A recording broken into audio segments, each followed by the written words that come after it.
Hola, soy Mariana Enríquez, estoy en el ciclo Autores por Autores de la Biblioteca Nacional Mariano Moreno.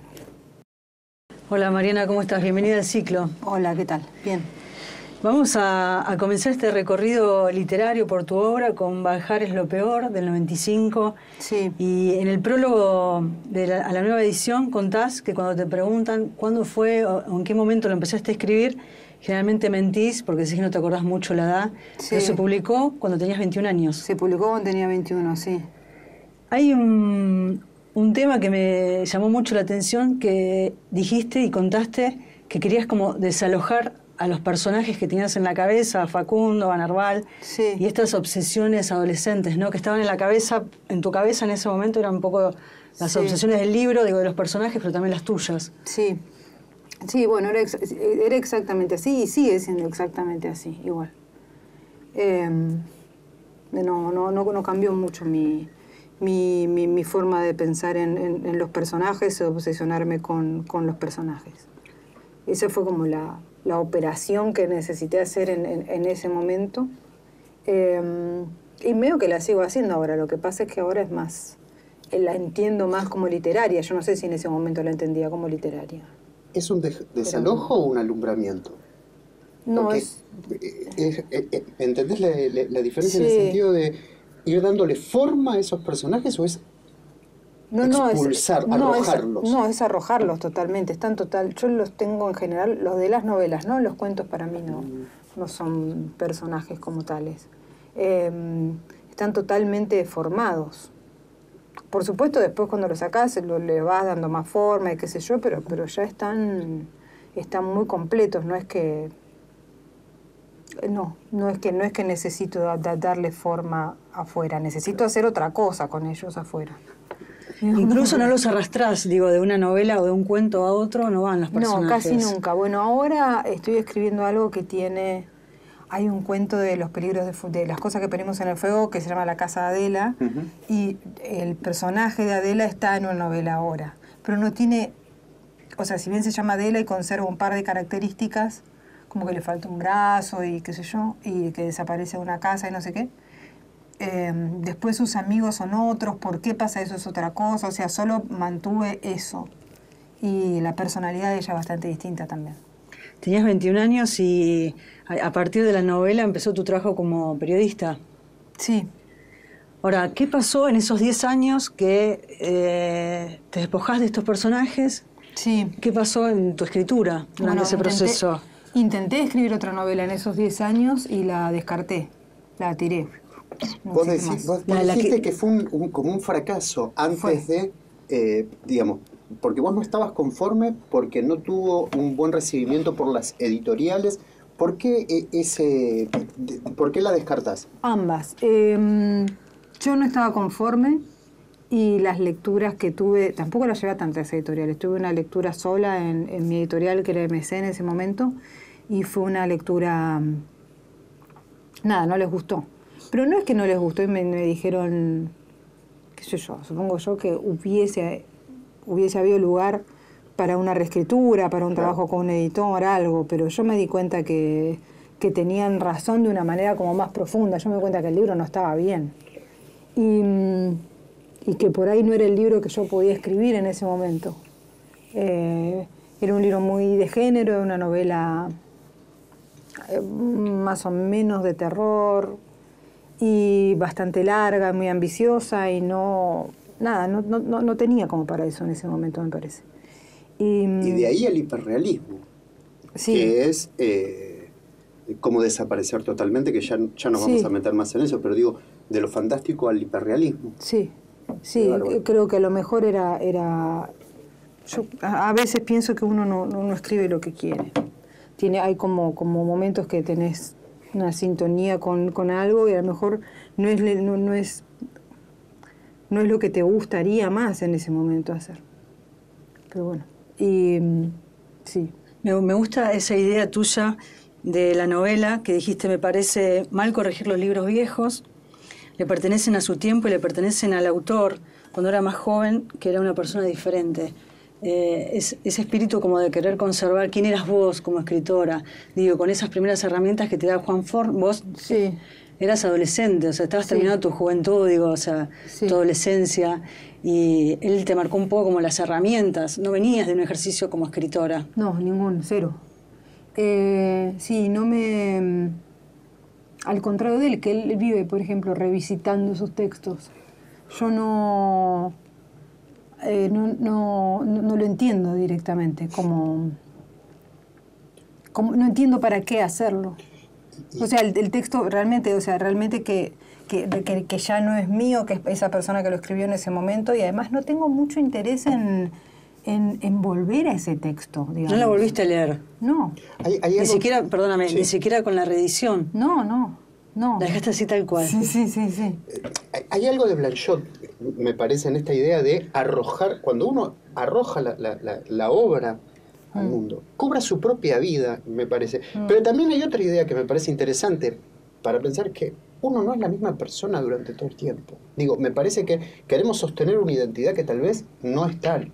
No, claro. Y por eso me parece es como un afán tan vano el tratar de corregir un texto que tiene 20 años, 25 años, que fue producido cuando yo era una posadolescente con, no sé, problemas de adicciones. Quiero decir, otra persona en muchísimos sentidos, y querer revisitar eso y querer aplicarle qué de mí ahora. Además, en todo caso, le voy a sacar cosas que tenían, que eran frescas y que la hacen lo que son, que le voy a poner ahora de una manera totalmente disciplinatoria con el texto. Además con un reconocimiento, porque en ese momento muchos te anunciaban o te presentaban como la escritora más joven. Ah, sí. ¿No? La escritora más joven de Argentina, salía en la radio, era como una especie de papelón. Y aparte vos sabés que Gabriela Cerruti tuvo que ver, ¿no? Porque la mejor amiga de ella... Andrea, ¿no? Andrea era mi mejor amiga de esa época, la quiero mucho a Andrea, pero por diferentes circunstancias no nos vemos tanto ahora. Y Gaby sabía que yo había escrito esa novela por ella. Gaby estaba en Planeta, laburando más o menos cerca de todos en Planeta, porque ella había publicado El Jefe y le había ido muy bien con El Jefe. Entonces se entera, porque estaba mucho ahí, reeditaban, estaba como ahí, seguramente le estaban pidiendo otro libro, no me acuerdo bien cómo era su circunstancia. Pero lo que sé es que estaban armando una colección joven. Y el problema que tenían con la colección joven es que no tenían ningún texto escrito por un joven. Y medio que no tenían tampoco ningún texto de temática joven, o sea, tenían un texto sobre los años 60, estaban un poco lost. Necesitaban gente. Entonces, Andrea le contó, Marianita tiene una novela, qué sé yo, y Gaby creo que se la pidió un poco para ver qué están haciendo.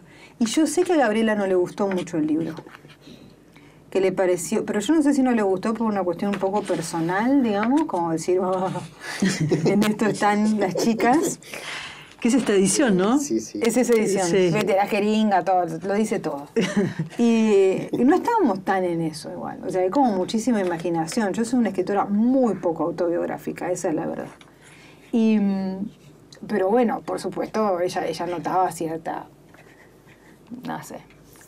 nocturnidad en nuestros hábitos, se habrá dicho... Son ellos. Pero igual le pareció que había algo ahí, que era larga, que tenía una historia, que tenía una consistencia, que tenía una narrativa, que tenía algunas lecturas, que no era una total como expresión adolescente, sino que tenía una búsqueda literaria que a lo mejor a ella le parecía que le faltaba trabajo, o lo que sea, pero que podía hacer. Y la llevó a la editorial.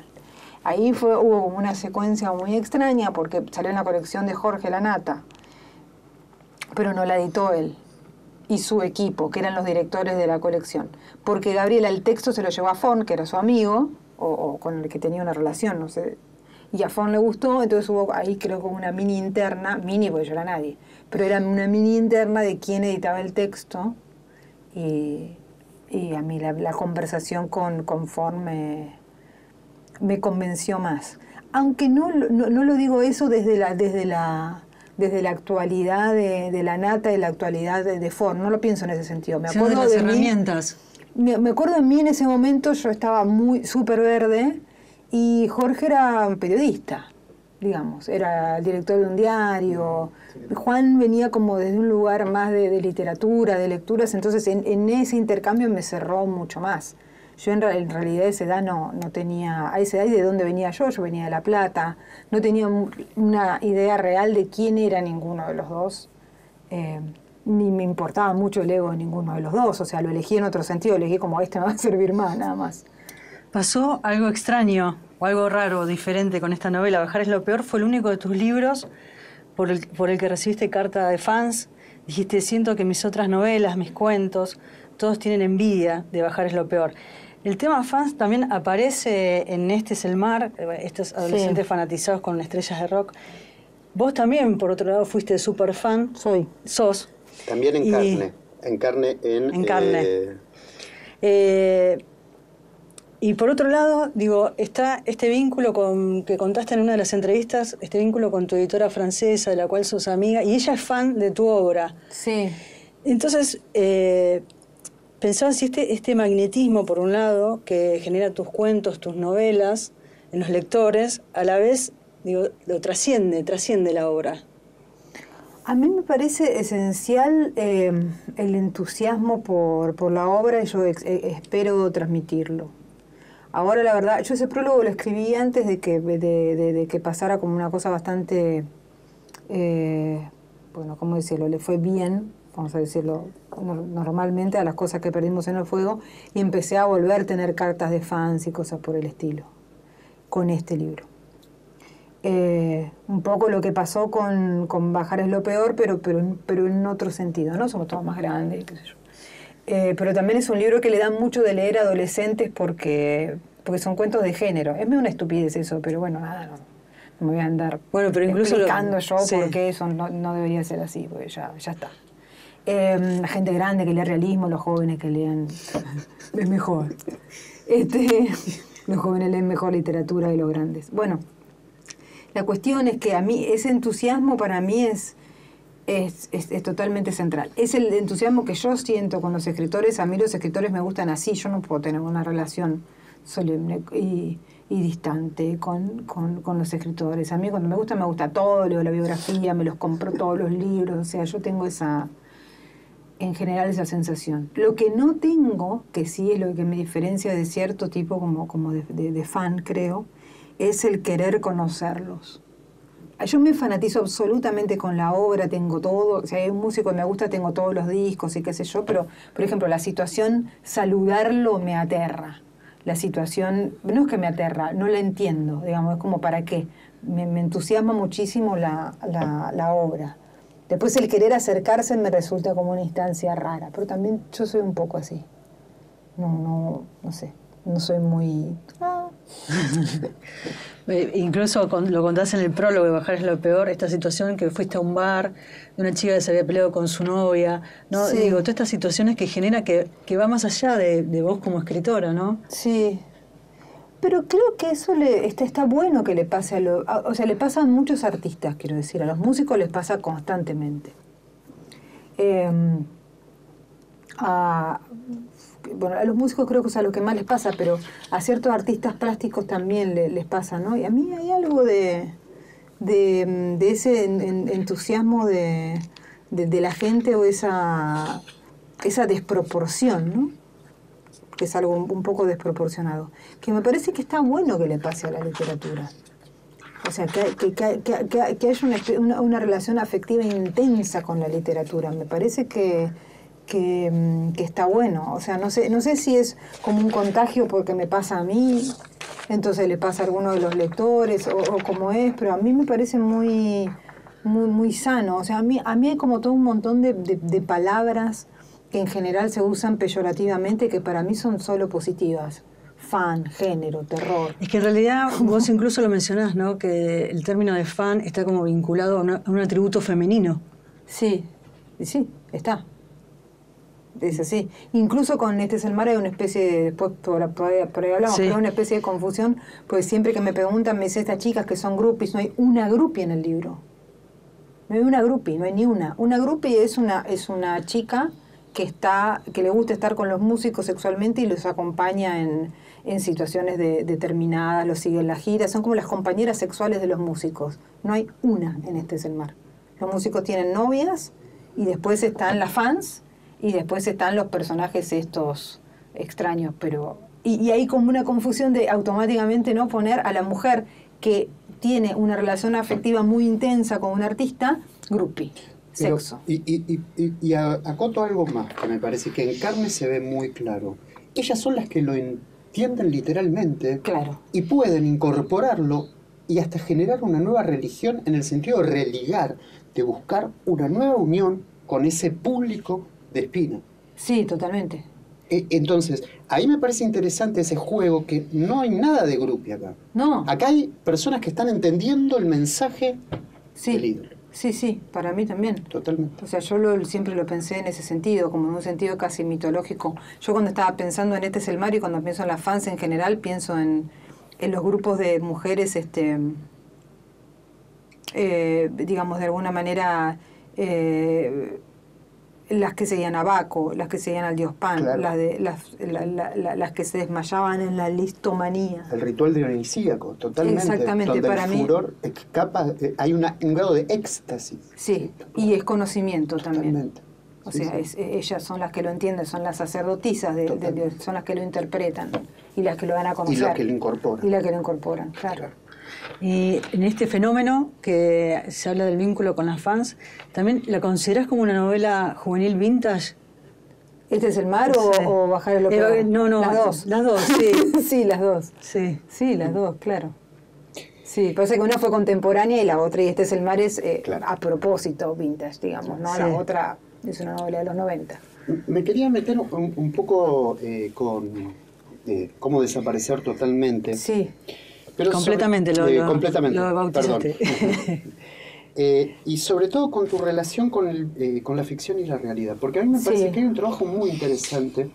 Si ponemos en contexto, podemos hablar que el libro habla de el personaje es Matías, que tiene un cuñado asesinado, una hermana que tiene la cara destrozada por un intento de suicidio que es fallido, una madre empastillada, un padre abusador, tema que no se habla. Si hay un tema que es silente, tiene que ver con el abuso sexual, como vos lo hablás. No son los chicos. El barrio, la villa lindera, la falta del porvenir de Matías, pero me parece que es una gran descripción. Y acá lo que me parece interesante de tu ficción, Mariana, es que es tratar respetuosamente al lector. No hace falta bajar línea.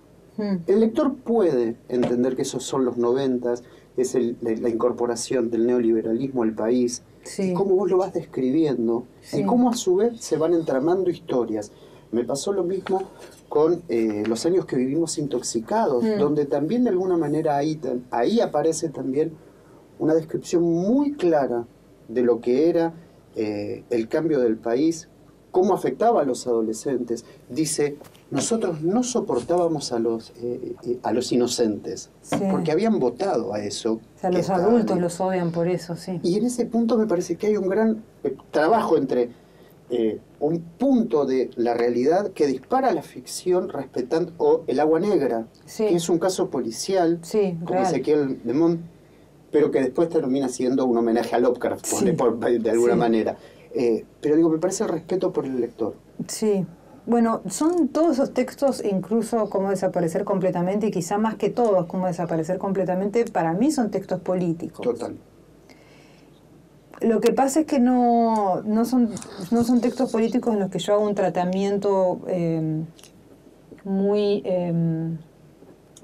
no sé, con una bajada de línea muy clara o muy docente, por decirlo de alguna manera, acerca de cómo tiene que ser leído políticamente ese texto. O Pablito clavó un clavito, y la metáfora que vos señalás, la metáfora de lo que traía la inmigración también. Digo, ahí claramente estamos hablando de la realidad y el embés que trae ese progreso. Claro. Entonces me parece, y también hay un respeto para que el lector pueda construir su propia Sí, sí, a mí no me, o sea, a mí me interesa la política, pero no me interesa la... A ver, me parece que en general el posicionamiento político del autor, no digo el narrador, del autor, en general va a estar bastante claro. Entonces no hace falta, porque así funciona la ficción. O sea, yo puedo forzar un narrador o un personaje que esté lejos mío políticamente si querés. Pero en general va a estar a propósito de una ficción que no me traicione, quiero decir. Entonces, me parece que no hay ninguna necesidad de reforzar, de bajar línea, de explicar, de hacer eso, de hacer un texto escolar sobre cómo tenemos que leer esto. No creo que funcionen, en general no me gustan. Y me parece que también yo le escapo mucho al realismo por eso, ¿no? Porque el realismo es más fácil, a lo mejor. En el género también es más fácil, lo que pasa es que se lee menos género o se lee de otra manera, entonces... Pero sí también podés caer, sobre todo, a lo mejor no tanto como autor, pero sí en las lecturas, ¿no? Como una excesiva lectura metafórica de ciertos textos, ¿no? Acá estás hablando de algo así, no, bueno, es un cuento de terror que tiene que tiene esta lectura, pero que no es tan obvio. Pero ¿cómo desaparecer completamente? Claro, es una novela de la crisis, digamos. Y es una novela de la crisis sobre los cuerpos, que es una cosa que a mí me interesaba. Sobre los efectos de la crisis sobre los cuerpos. Por eso cada cuerpo que aparece es un cuerpo que está abusado, intoxicado o es violento. Está violentado, claro. Sí, claro. Sí.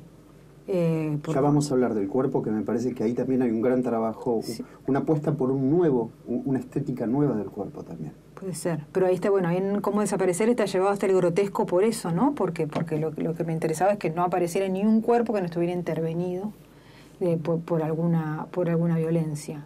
Por eso si hay una chica, es una chica que sufrió bullying, digo, más allá de los personajes principales, ¿no? También los otros. O sea, son todos cuerpos que tienen alguna herida, alguna cicatriz. Y los que no son... Hay un amigo como de clase media alta que tiene Matías, que son muy marcianos, ¿no? Son como son del otro lado del alambrado. Sí, están claramente. Así como totalmente del otro lado del alambrado. Entonces también los preservé totalmente, exageré como sus vidas bellas, estéticas y eso, y envidiables, porque es una novela, me parece, muy de contrastes también, o sea, está muy buscado eso. Los personajes no van de una novela a otra o de un cuento al otro, pero sí los temas. Sí, vamos a hablar del tema de las palabras.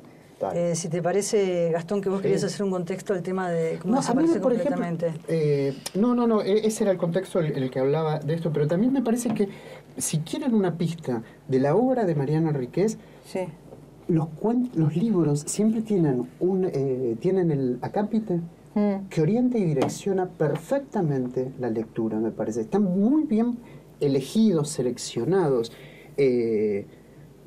Me he tomado el trabajo de ir traduciéndolos porque ella los pone todo en inglés y los cita. Sí. Y son muy interesantes. Por ejemplo, simplemente señalo el de las cosas en el... Bueno, pero cuando estemos allá lo cito. Quédate tranquila.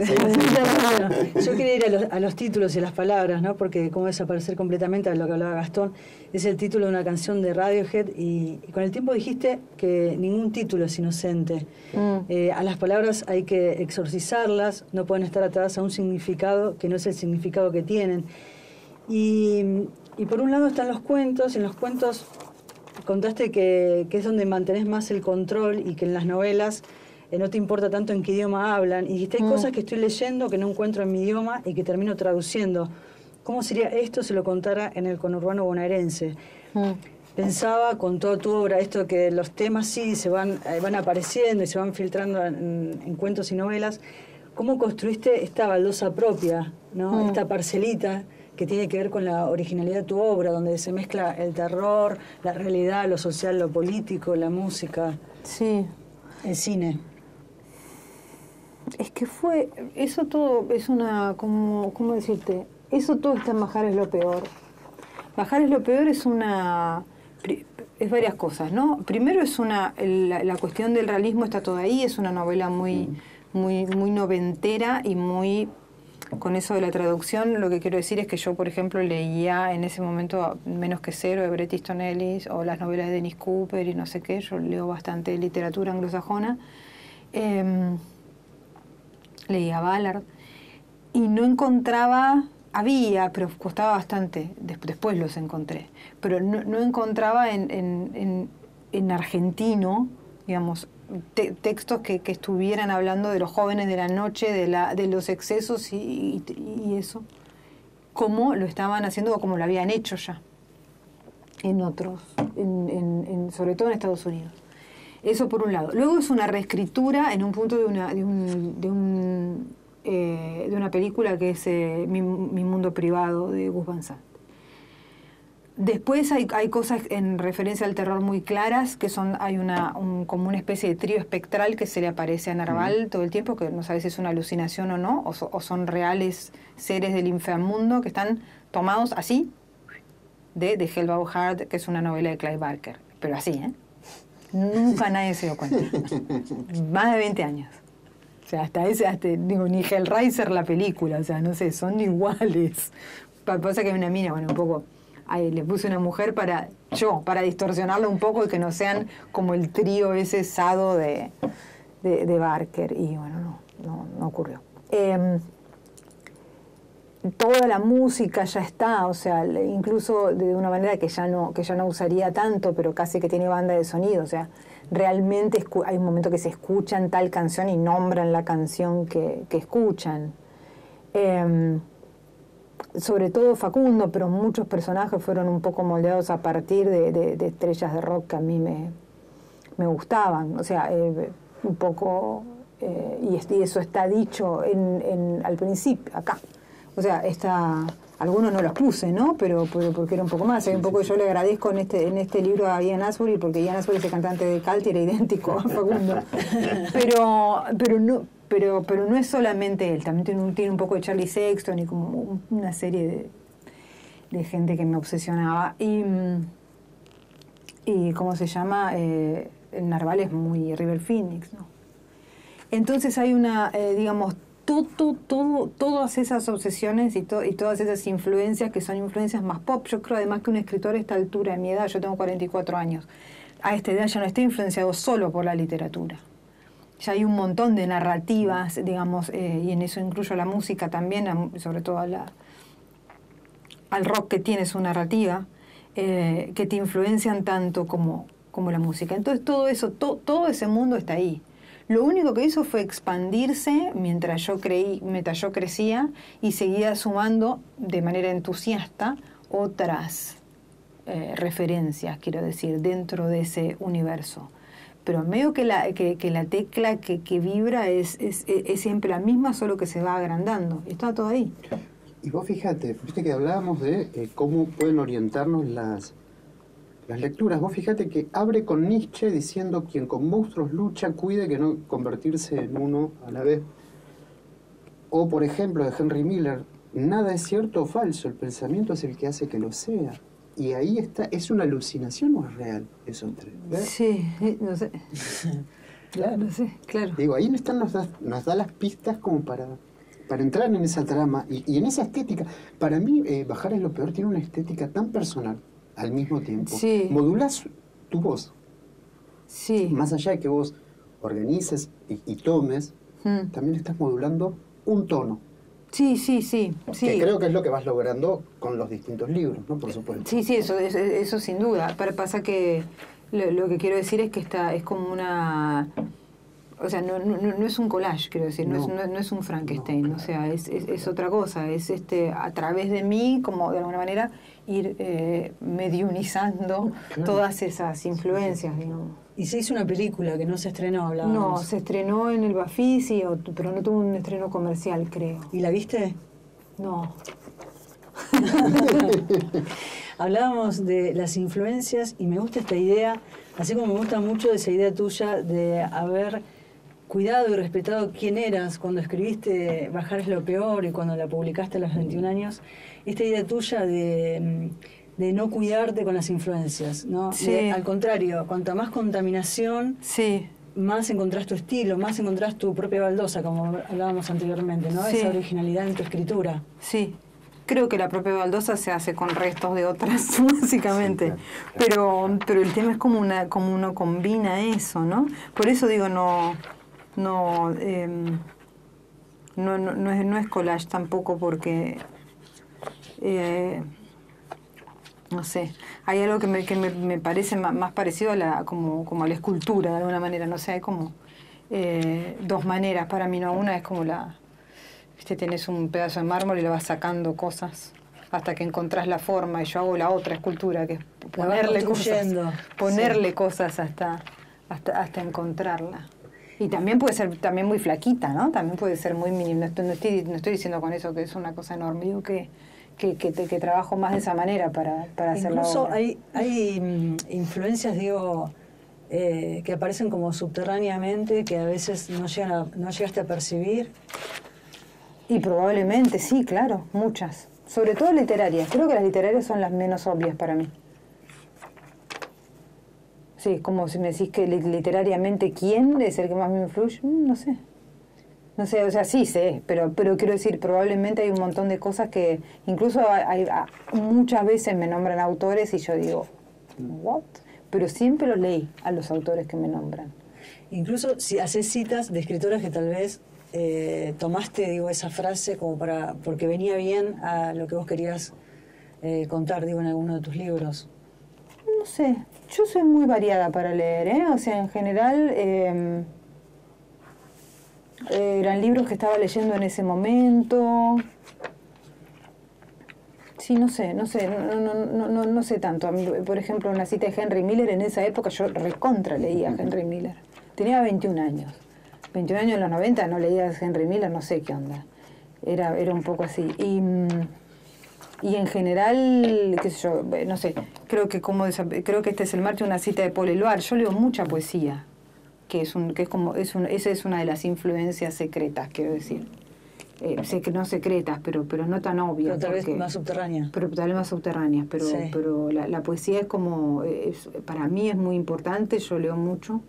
Y a veces cuando estoy escribiendo leo solo poesía, porque hay algo de eso que me distancia lo suficiente como para poder no entusiasmarme demasiado, porque esta cosa entusiasta tiene la contra de que todo te parece, o muchas cosas te parecen que están buenas y empezás como a tomar cosas un poco descontroladamente de otros autores. Entonces la poesía es un poco un stop, un buffer. Pero con respecto a esto que están hablando con Ana, a mí también me parece como que vos, cuando vos traes, o cuando vos intentás la apuesta por el género de terror, sobre todo en el género de terror, que en el país uno puede entender que hay tradición. Cortázar, pienso, en algunos cuentos de Cortázar para mí hay terror. Solamente, sí. No sé, o pienso en Rulfo para Latinoamérica. Sí. Pedro Páramo. Son fantasmas. Sí. Sin embargo, vos tenés mucha lectura de lo que es el terror anglosajón. Sí. Me parece que vos también fuiste construyendo tu propio... Sí, pero hay un terror que es bien argentino del que escribe ella, muchos los cuentos. Pero con cierta tradición ella lo traduce aquí. Sí. Me parece que hay una apuesta en eso. Sí. Digo, Stephen King, por ejemplo. A mí me parece que hay una reminiscencia. Sí, claro. Y que no es que es una copia. No. Es es tomar ciertos recursos, pero estar acá, plantado acá. Sí. O Bradbury también. También. Entonces digo, me parece que vos sos una gran lectora a la hora de escribir. ¿Se entiende lo que digo? Sí, claro. Yo cuando decidí o dije, ¿para qué voy a escribir terror? Yo creo que el terror, por ejemplo, un cuento de terror muy, muy obvio de Cortázar, como es La Puerta Condenada. La Puerta Condenada tiene una estructura de leyenda urbana. Y una leyenda urbana es un relato bastante universal, oral, quiero decir. Pero después, si vos pensás como la narrativa de terror en español, no sé, yo pienso el Informe sobre ciegos, por ejemplo, como un texto de terror en español. Y el Informe sobre ciegos tiene algo de narrativa también europea. Pero eso es para mí, ¿no? Porque es como una hipótesis bastante personal. Porque, exceptuando a Rulfo, que escribió muy poco, o sea, que no logró como formar una tradición, digamos, hay una ausencia que no tienen los europeos, o sea, y los anglosajones luego en Estados Unidos, de folclore. El vampiro. Sí, en general, el folclore del cuento de fantasmas propio, las historias sobrenaturales de los pueblos originarios. Eso está borrado completamente. Eso está borrado completamente de la literatura. Y para ellos no. Ellos, casi todos sus monstruos son monstruos que vienen del folclore, desde el hombre lobo hasta...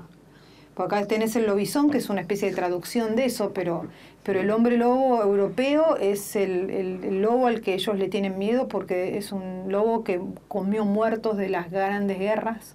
Entonces los lobos que están como alrededor, los muertos los enterraban a todos, enterraban lo que podían, era mucho muerto aparte, ¿no? Entonces se los comían, entonces la gente creía que se convertían en algo más que humano. Como siempre se piensa de lo que la ingesta de carne humana, carne es eso también, ¿no? La ingesta de carne humana te hace ser una especie de poshumano en algún sentido, eso es lo que pasaba a los lobos. El vampiro es como una sanguijuela de Europa del Este, etcétera, etcétera. Y después están como una sanguijuela humana, que después la agarra Byron y la hace... Byron no, Polidori. Polidori, pensando en Byron, morada de Byron, Polidori hace como este tipo de conde, ¿no? Pero hasta ese momento es un bicho. Esa traducción de Polidori es fabulosa, es una operación así genial. Por eso yo le digo que estaba enamorado, porque de otra manera no te sale. Y ellos tienen además las historias de fantasmas tomadas de muchas de cuentos de hadas, toda la tradición, sobre todo irlandesa, de las hadas, que son muy siniestras, que son muy macabras, en las Islas Británicas también. Ellos son después los inmigrantes que se van a los Estados Unidos, y esa tradición, que en el momento literalmente la tradición del gótico, etcétera, se traslada allá, y bueno, lo demás es historia. Eso no pasa acá. Acá no hay historia sobre el pombero, no hay historia sobre los brujos mapuches, no hay historias, hay muy pocas historias, incluso en la literatura, yo estuve investigando un poco, pero incluso en literatura mexicana, mira que tienen, sí. Y hay poco. Y en general hay un desprecio, yo creo que porque la literatura latinoamericana también se erige sobre el modelo europeo, de no tomar las tradiciones locales.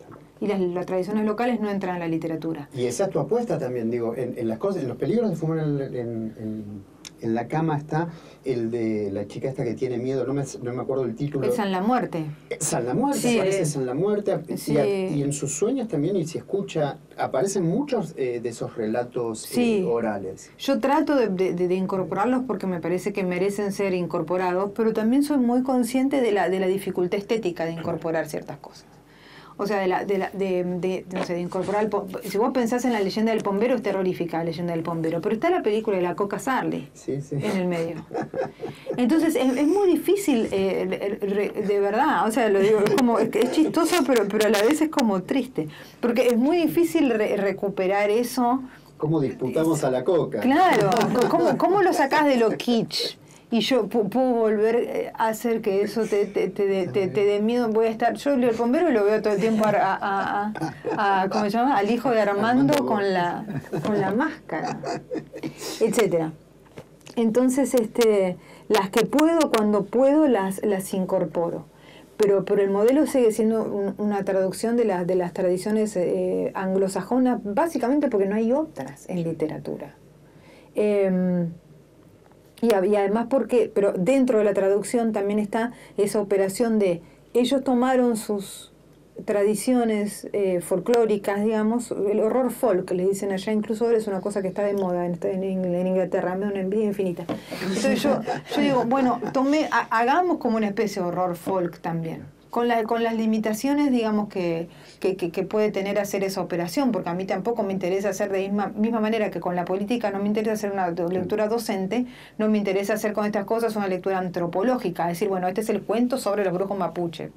No, me interesa como una cosa más mezclada. Pero cuando llego a traducción digo eso, o sea, ellos hicieron eso, bueno, hagámoslo también dentro del cuadrado que tenemos.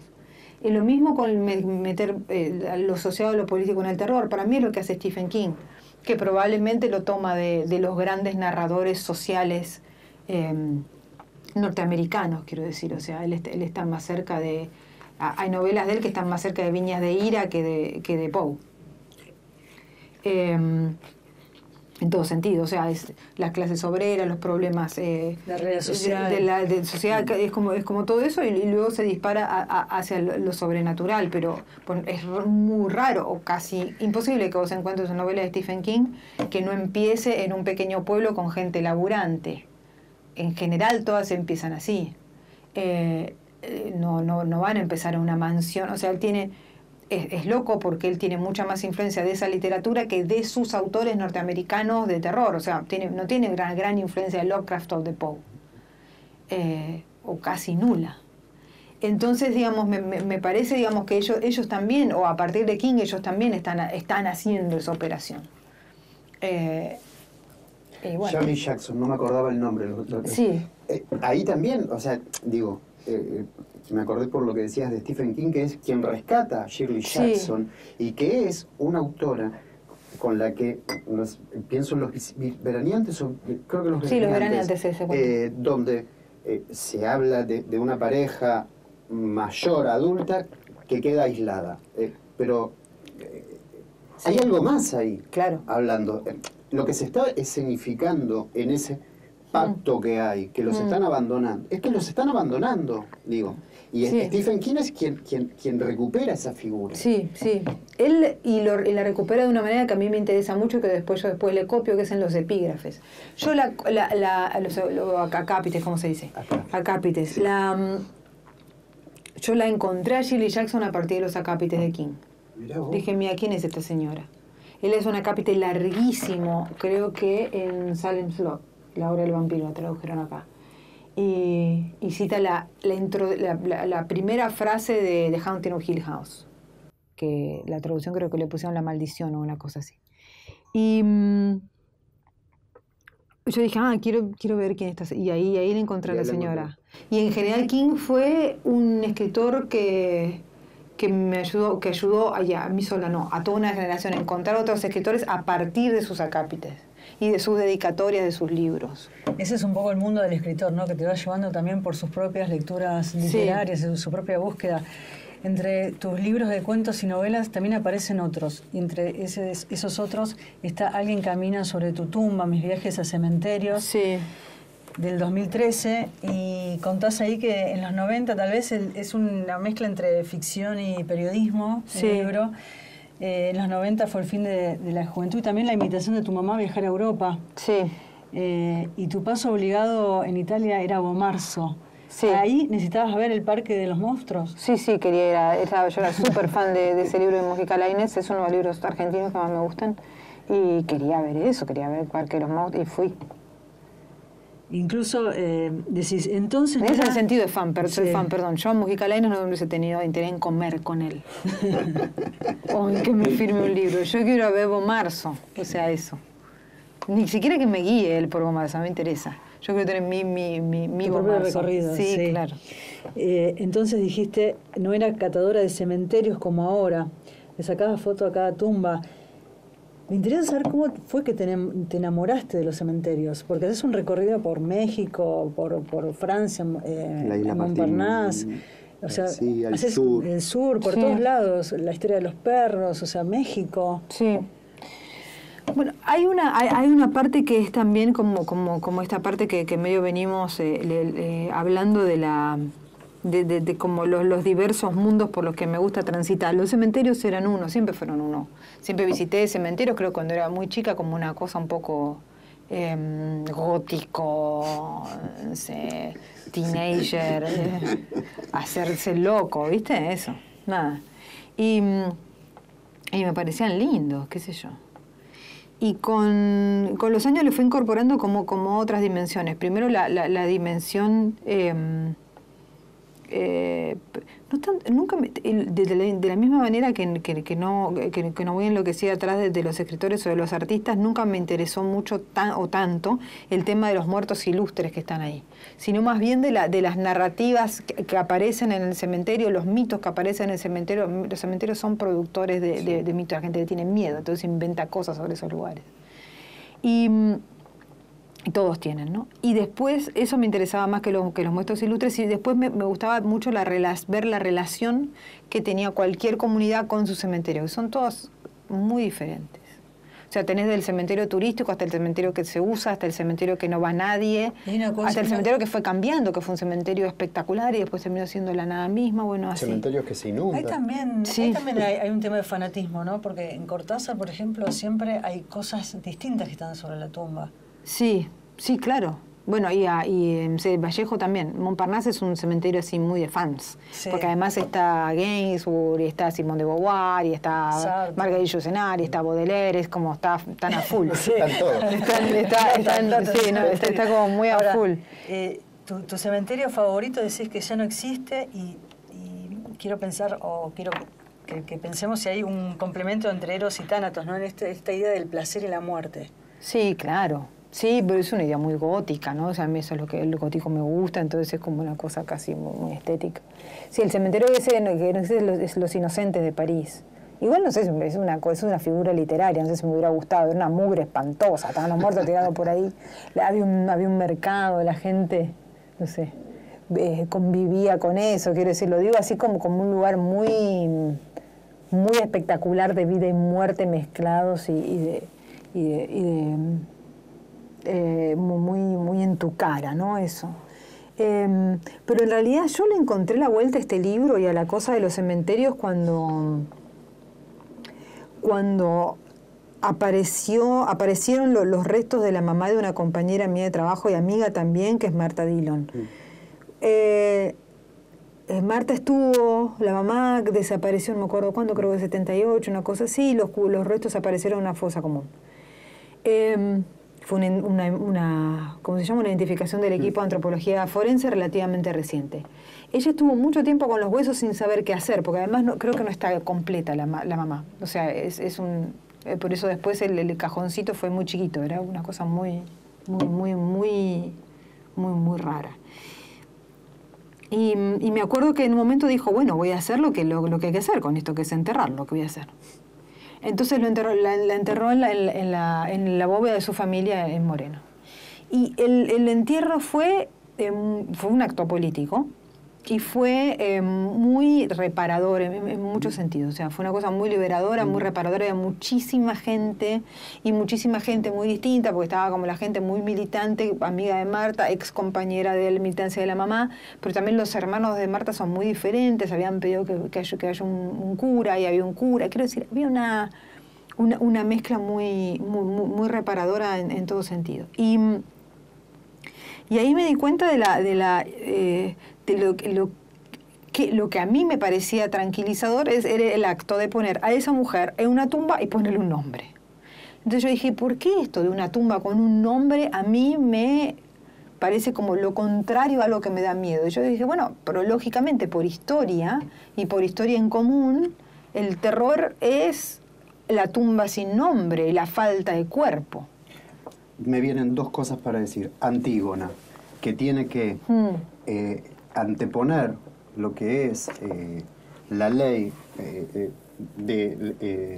la ley de la ciudad o la ley divina, que es enterrar a su hermano. Sí. Y va hasta las últimas consecuencias. Pero sobre todo me parece que alguien camina sobre tu tumba, lo que pone en escena también es que no se muere siempre igual, ni en todas las épocas, ni en cada momento. Cada cultura da, y en esto obviamente Derrida ha hablado de esto, que es, no se muere siempre igual. No, claro. Yo leí en esa época, estaba leyendo mucho a este historiador de la muerte francés, que ahora no me va a salir el nombre porque uno nunca le Está sale en cuando México, se lo creo. tiene que, cuando uno se lo tiene que acordar. Pero y él hace como una historia de la muerte justamente que te va que no solo te va marcando esto que uno muere distinto, sino la diferente importancia que tiene morir. O sea, morir ahora es re importante. Pero hay momentos que morir no es tan importante. Morir son fosas, en la Primera Guerra Mundial son fosas arrojadas y tenemos soldados anónimos. Claro. Y no pasa nada. Y también es muy diferente morir en la misma época, pero morir y ser diferente. Por eso creo que incorporé los dos cementerios indígenas de dos islas, de la isla de Martín García y de la isla de Rottnest Island en Australia. Porque aunque son dos culturas completamente diferentes, circunstancias diferentes, todo diferente. Incluso para qué se usa la isla es diferente, cómo es la isla diferente. Incluso el de Trevelin. Sí. Que lo mencionás como que están reservados, ¿no? Algunas sí, nichas y tumbas. Sí, pero esto es peor porque son de indígenas. En ambos casos, en la tumba de Martín García y en la tumba de Fosa Común también de Rottnest Island, son dos lugares que en el caso de Martín García se llama zona intangible, donde quedó el cementerio indígena, que era de un campo de concentración de indígenas. Y el de Rottnest Island no, ni siquiera le dieron ese estatus, o sea, básicamente se usaba como un lugar de camping para los jóvenes que van ahí como van a Bariloche. Los jóvenes de Australia Occidental van a Rottnest Island como van acá los jóvenes en Bariloche, no, realmente se usa para eso. Y hacían los campings arriba del cementerio indígena. Los indígenas tuvieron que romper mucho hasta que les concedieron que ese era terreno sagrado. Y ahora es un lugar por el que no se puede pasar, básicamente, ¿no? Y que tiene una señalización y eso es todo. Pero quise incluir a los dos porque, claro, al mismo tiempo, en ambos lugares están los muertos europeos, los muertos blancos, con su identificación, con su cementerio precioso. Incluso en Rottnest es casi 2 familias nada más, son muy pocos porque los colonos eran muy pocos, pero a pesar de eso, hasta los bebés tienen la cruz y en la tumba. Y esta gente, había un montón de borrachos que les hacían fiesta arriba, hasta hace nada. Entonces quiero decir, se muere diferente incluso en la misma época, digamos. Quiero ir a los libros de cuentos, Los peligros de fumar en la cama, Las cosas que perdimos en el fuego. Me decías, yo tenía 19, pero ya lo superó, Las cosas que perdimos en el fuego, 25 traducciones. Sí.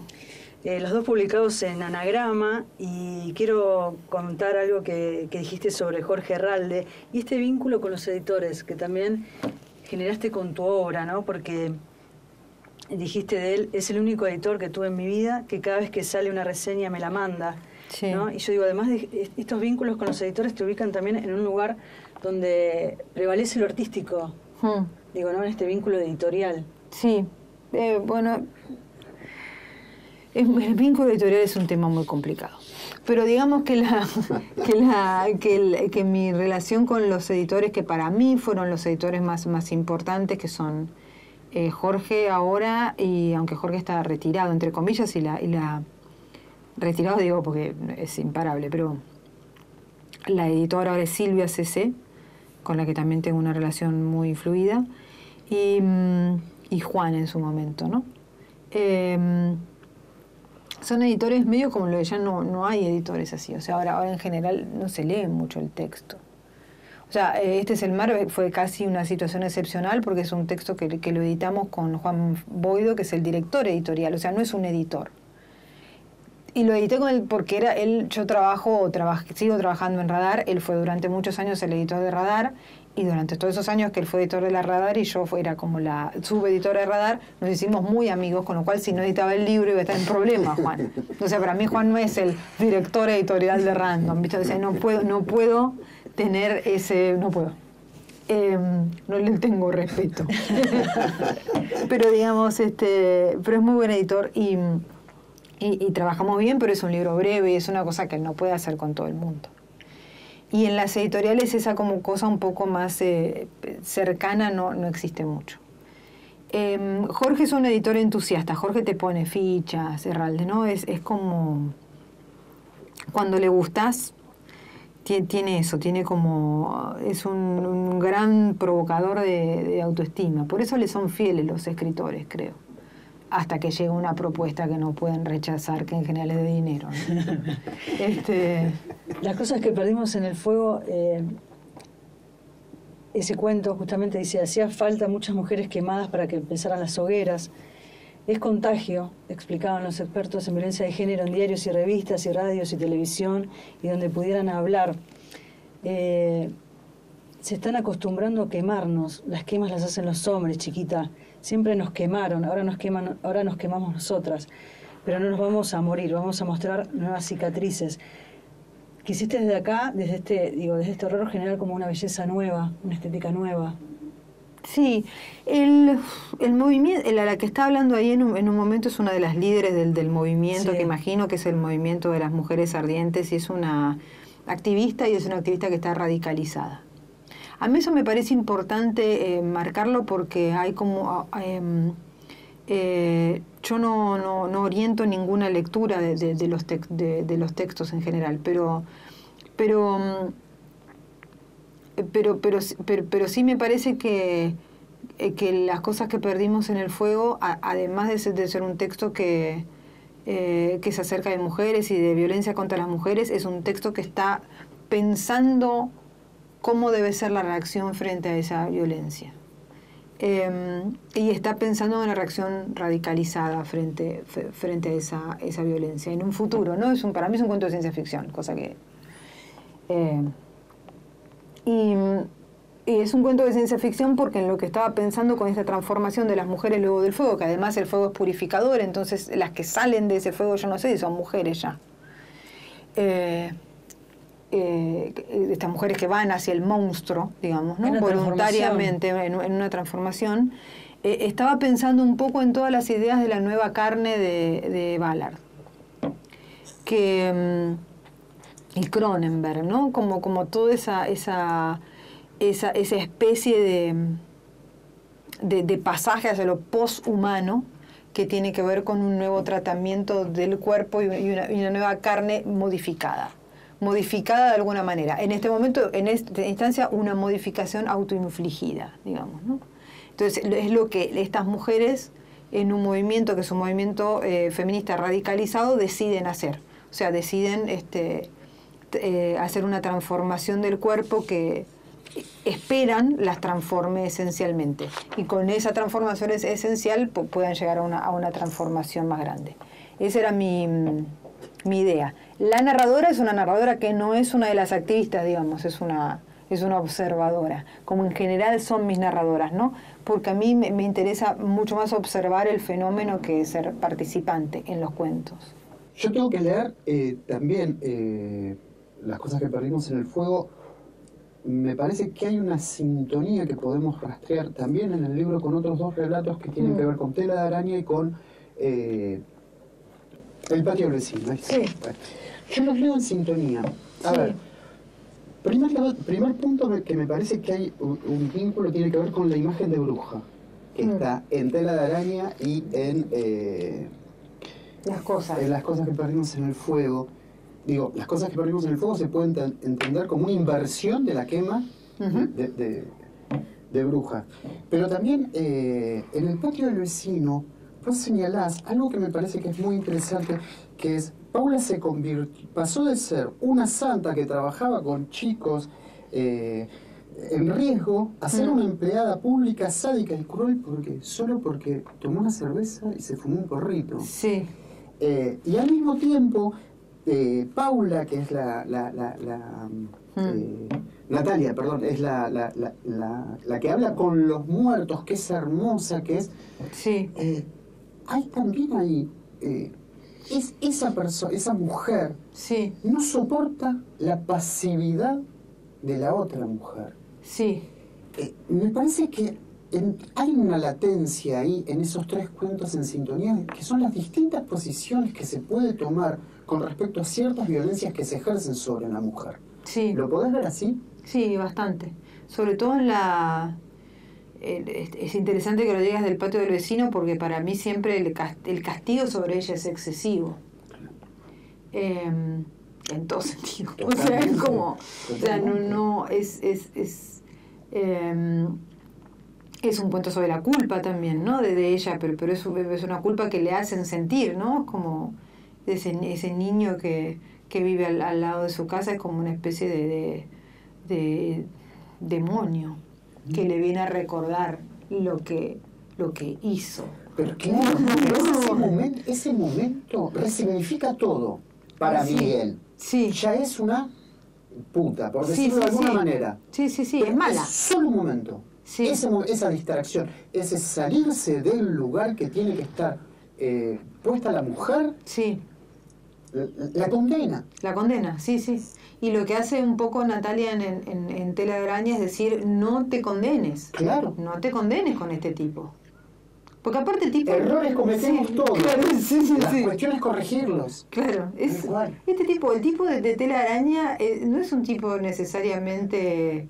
No es ni violento, es insoportable, es un pesado. Y Natalia me parece lo que no soporta. También el fuego está. Hay una cosa que Natalia ve todo el tiempo, ella tiene como un novio, ella es como linda, ¿no? Y tiene este novio con el que sale en una especie de la avioneta, y ven siempre una casa en llamas, ¿no? O algo en llamas, algo que... Y yo siempre pensé, esto es como un recuerdo del futuro de ella, de las hogueras, o sea... Hay algo conectado en esos dos cuentos que yo lo vi mucho después, porque siempre que salía Natalia con el avión veía las hogueras en el campo. Y yo decía, ¿por qué ve esto? Pero la imagen me gustaba, entonces la dejé como una imagen medio linchiana, medio... ¿no? Como inexplicable. Sí. Y después cuando las cosas que vimos en el fuego, que son cuentos escritos mucho antes, dije, está viendo estas. Pero estas ocurren en el futuro. Pero como ella tiene esas capacidades, es como absolutamente natural que lo vea. Y yo creo que de lo que Natalia salva a su prima es de convertirse en la chica del patio del vecino. Exactamente. Y además también estos nuevos cuerpos, esta nueva belleza que vos decís, la chica del subte, tenía una sensualidad que ofendía. Sí. Es ofensiva esa belleza de alguna manera. Sí. Porque es el control del cuerpo. Claro, total. En el caso de la chica del subte, ella sufrió una violencia, pero ¿cómo la...? Que fue un caso real. Sí, la chica existe. Sí. No sé si el caso real no es de una violencia, la chica quemada existe. Sí. Yo no sé qué le pasó. Ahí otra vez la realidad sirve de punto catalizador. Sí, yo la veía siempre y veía esto, ¿no? Ella es muy bella. Y eso era muy ofensivo para la gente. O sea, vos realmente veías eso todo en verano, que nada, estaba vestida de verano, tiene un cuerpo bastante lindo convencionalmente, quiero decir, y la cara absolutamente quemada, es una cara sin rasgos. Y yo recuerdo haber visto caras sobre todo de mujeres y de hombres, pero sobre todo de hombres con una gran confusión. Porque era como, o sea, claramente la estaban mirando con placer, porque era bella, y después ver...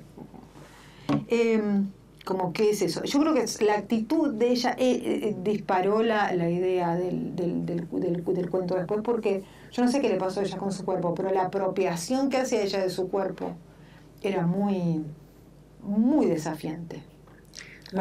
Y otra sensualidad también es la de Adela que tiene ese muñoncito, pero digo, es otro cuerpo, la estética que vos apuntas es a otro cuerpo. Sí. Y que es un cuerpo que, que pone en cuestionamiento lo que es la belleza, el canon de belleza. Me parece que está bueno eso.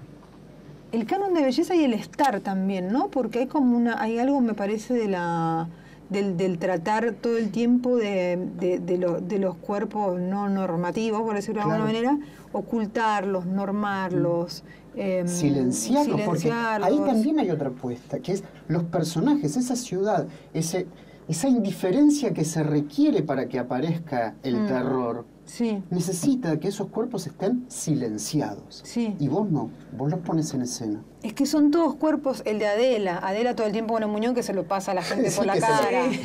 Claro. El chico sucio que te da besos sucio. en el subte para que vos como que estés cerca de su olor, de todo. Lo que el buen burgués quiere tapar. Sí. Bueno, incluso el chico del patio del vecino que termina escapándose. Todas las mujeres, las cosas que pedimos en el fuego, esto es un spoiler, pero no importa porque ya fue. Terminan saliendo a la luz, o sea, el objetivo de ella de salir a tomarse un café y con la cara al sol, digamos, ¿no? Entonces hay como todo un trabajo de mostrar los cuerpos que en general se ocultan, pero que están súper presentes, digamos, todo el tiempo. Imagínate, todos los tomes de la realidad, casi. Incluso del nene que ella lo acompaña a tomar un helado, el nene va descalzo, ¿no? Sí. También como una situación completamente vinculado con la realidad. Sí, esos son los chicos que viven en la calle en Buenos Aires todo el tiempo. Que son los mismos chicos que en el patio del vecino son los que la protagonista cuida y falla una vez en cuidar, ¿no? O sea, los cuentos están todos relacionados. Totalmente. Pasa que cuando los escribí no me di cuenta. Esther Cross, quiero tomar esto de Esther Cross, que dice: leer buenos cuentos de terror es algo más bien raro. No muchos escritores se atreven a explorarlo, hasta que aparece una escritora que, como Mariana Enríquez, no imita las historias de terror, sino que las escribe desde cero. El lector abre el libro y en el impacto que llega. El entusiasmo lo lleva al borde de la silla, y es un poco lo que pasa con toda la obra de ella, este magnetismo que genera, y todo tiembla un poco. Quiero ir a otra de tus obras, que no tiene que ver con los cuentos y las novelas, sino con La hermana menor. ¿Puedo terminar una idea que me parece fundamental también, y no sería justo conmigo si no lo digo, que tiene que ver con esto que hablábamos de la política, que vos no te pones pedagógica, pero me parece que poner en escena, traer a escena a estos cuerpos, a estos personajes silenciados, barrados de lo que es esto que decíamos, el capitalismo, el neoliberalismo que expulsa gente. Es imprescindible la indiferencia, y vuelvo a esto, porque me parece que en las cosas, también en las cosas que perdimos en el fuego, hay mucha política puesta ahí, sí, claro, para atraer a esa gente precisamente, para no dejarlos al margen. Sí, bueno, en Los peligros fumados de la cama también estaba en algún sentido. En Chicos que vuelven es un poco eso. Claro, claro. Es como los chicos silenciados de la trata. Sí. Los chicos silenciados de la trata, los chicos que se escapan de la casa, los chicos abusados. El abuso aparece en muchos de mis cuentos. Es una cosa que a mí me llama muchísimo la atención, incluso a mí, de por qué aparece tanto, porque hasta en Este es el mar el personaje sufre un abuso sexual. Y que además aparece en una época en que no se escribía tanto sobre el abuso en las mujeres. Ya estabas escribiendo sobre el abuso en los chicos. En general yo casi nunca escribo sobre el abuso del sexual en mujeres. No sé por qué. Son cuestiones, ¿no? O sea, pero en general no. Pero sí en chicos. Un poco porque también esta indiferencia tiene para mí un doble discurso, básicamente, que es el discurso exaltado sobre la infancia. Claro. Que con los niños, con los chicos no, los chicos es lo último, los derechos. Es todo, no es que es todo mentira, lo que quiero decir es el desamparo de la infancia en nuestras sociedades es total, 100%. Y entonces a mí me parece violentísimo ese discurso contradictorio. Y incluso también el discurso maternógeno no sé, lo estaba mirando en Twitter, es una pavada, pero no es una pavada, que decía, ay, qué mal me pone ver a tantos chicos que van a la escuela a las 8 de la mañana durmiendo. Decía, estas madres sobreprotectoras que están de modas ahora, me dice que los están adultizando. La infancia es una etapa de la vida, digamos. Todos los niños crecerán y serán hombres y mujeres y cualquier otra cosa que elijan ser, más o menos espantosos.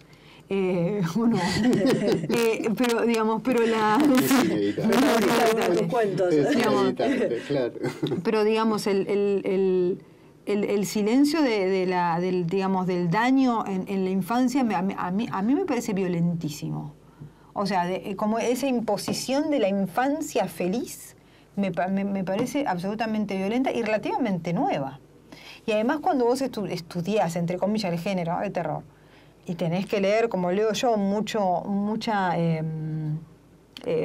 cuento de hadas, era totalmente distinto donde estaba el niño parado hace no tan poco. Estaba en un lugar... Era el lugar del horror, era el lugar de la infancia, era el lugar del horror. Entonces transformar la infancia en el lugar de esta perfección y esta pretensión de felicidad total, para mí es el primer momento donde está produciendo ese taparse de los cuerpos y sacarle incluso la marginalidad y todo eso. El primer momento en que se tapa el cuerpo es cuando el cuerpo del niño es un cuerpo imposible de dañar, digamos, en sí, perfecto. Y ahí es el primer borramiento de todos esos chicos que no son perfectos, que son la enorme mayoría, y del sufrimiento de los chicos que no son perfectos y que después llevan al mundo adulto. O sea, es el sufrimiento que los hace adultos de alguna manera. Y ahí lo estás negando por completo. Entonces, a mí esa cuestión doble acerca de la infancia siempre me perturba y creo que es uno de los motivos por los que es recurrente los niños sobre los que se ejerce violencia. Y muchos niños que son malos, además. Como las mujeres, muchas mujeres son malas también. Incluso los personajes de los varones y las mujeres son diferentes en los cuentos. Como un varón como más cuidado, ¿no? Hay como una diferencia entre las características de uno y otros. Pues dependen cuáles. O sea, yo empecé en Bajar es lo peor, los varones son bastante idealizados, al mismo tiempo son absolutamente autodestructivos. En Cómo desaparecer completamente tenés como el amplio espectro de la virilidad, digamos, pero me interesaba mucho tener un protagonista como Matías, que es como un varón no convencional, quiero decir, con una masculinidad no convencional, como muy puesta en cuestión, o sea, claro. Y creo que esa es como la masculinidad no convencional realista, que después se repite no realista en Este es el mar, porque el protagonista de Este es el mar es una novela casi de fantasy, ¿no? Y no tiene nada que ver con la Argentina, es una novela que transcurre en mundo rock, ¿no? O sea, no transcurre ni siquiera en nuestro idioma en algún sentido, pero él también es como la antiestrella de rock, ¿no? Es como una estrella de rock re buena onda, muy respetuoso con las mujeres, y también tuvo un abuso sexual en la infancia y trabaja con eso en su arte, aunque su arte es como bastante feo, y es un hombre suave, digamos. De la misma manera que Matías va a ser un hombre suave también, ahora es un adolescente suave, cosa que no es su padre, que es el abusador, pero que tampoco es su hermano, que es piola, que no es un abusador y que es el que se fue a Europa, y que también es como tiene una masculinidad más convencional, ¿no? Es el que se va, es el que deja todo atrás, es como el aventurero, es el que se va hacia otro lado, que deja enseñanzas, deja el cuaderno, clave ahí, claro, esa es una clave ahí, qué sé yo, y Matías no lo lee y no encuentra nada ahí, o sí, pero... Y incluso la sexualidad, ¿no? Aparece como esta apertura a la sexualidad y estar con chicas como estar con varones, digo, aparece en casi toda tu obra. Sí, a mí me interesa así como la cuestión con cierta fluidez de la sexualidad, que creo que también es una marca de época, ¿no? O sea, como no me... Pero bueno, empecé, la más gay de todos mis libros es el primero. Sí. Ahora vamos a La hermana menor y contaste que de chica y por casualidad leíste por primera vez a Silvina Ocampo. Sí.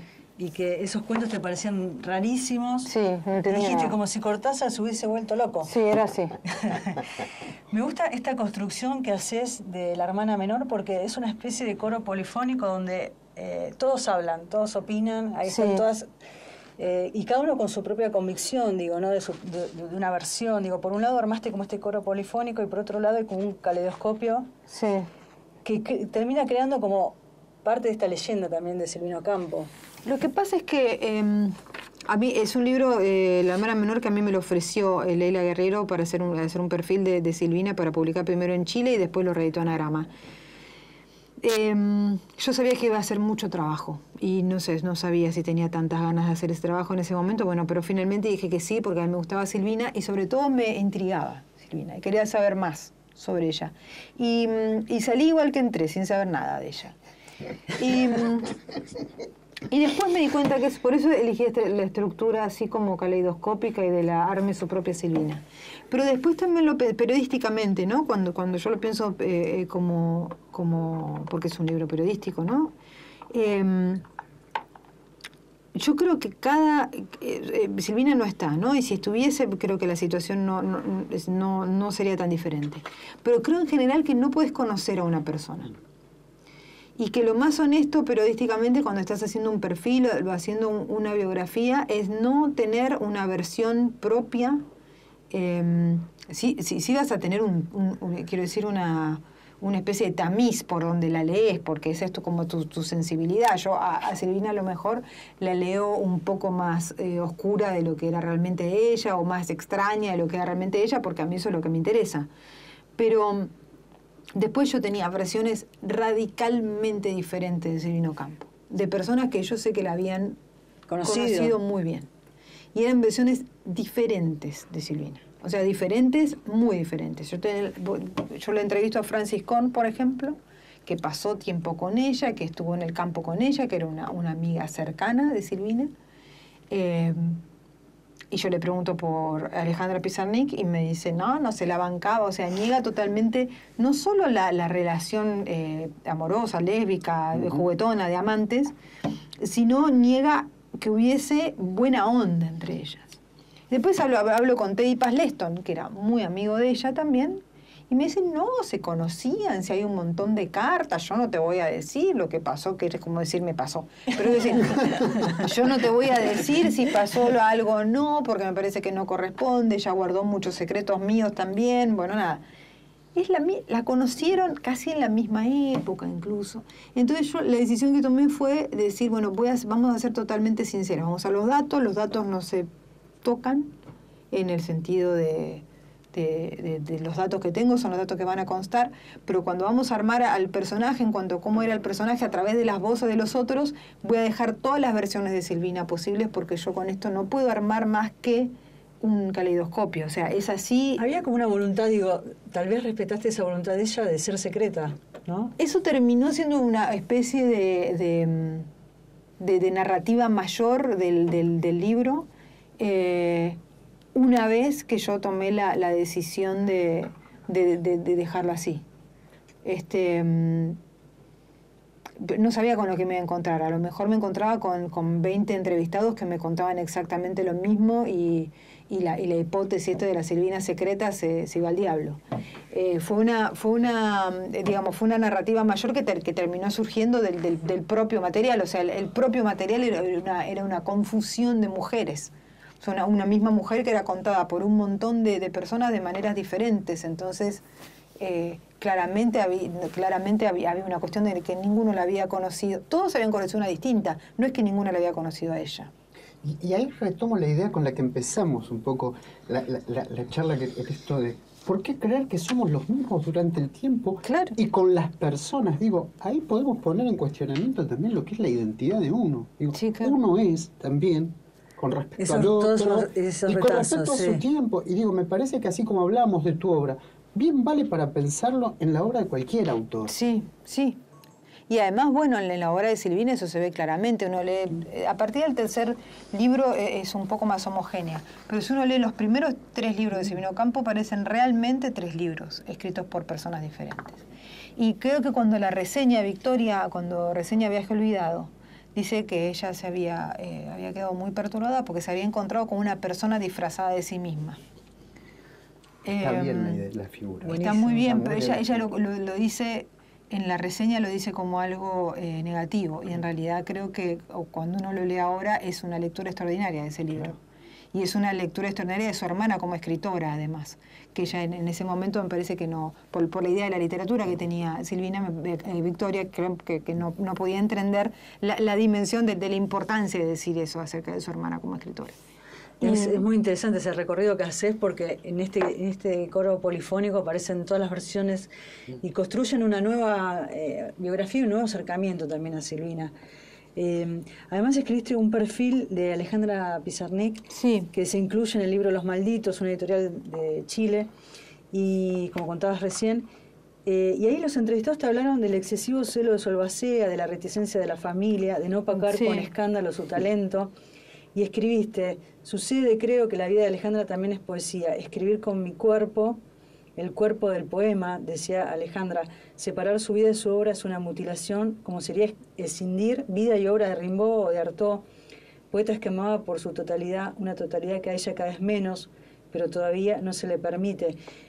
Pensaba si es una condición como sine qua non para conocer la obra de su autor, de un autor determinado, conocer toda esta totalidad. No, para mí no. Pero en el caso de Alejandra o en el caso de Rimbaud, por ejemplo, o de Wilde, por citar ejemplos muy claros de eso, me parece que era hasta intencional de parte de ellos, quiero decir. O sea, Rimbaud no sabemos mucho cuánta intencionalidad tenía porque muy joven abandona todo, ¿no? O Byron. Claro.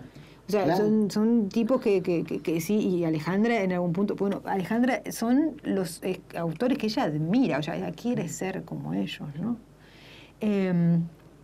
Entonces me parece que en eso... Hay en algunos casos donde el artista, más allá del escritor, se plantea como una totalidad.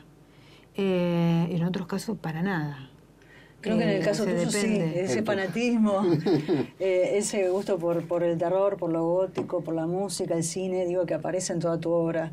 Puede ser, sí. Lo que pasa es que yo no soy muy... Estos tenían un porcentaje, menos Byron, que la pasó bastante bien y se terminó. Pero terminó en Grecia. Sí, pero de loco. Pero de loco, yo creo que él pensé. Pero se terminó muriendo como de fiebre. Sí, de fiebre. Pero no es que se fue a la guerra. No. O sea, que era como nada. Creo que pensó que le podía servir para la construcción de su seductor.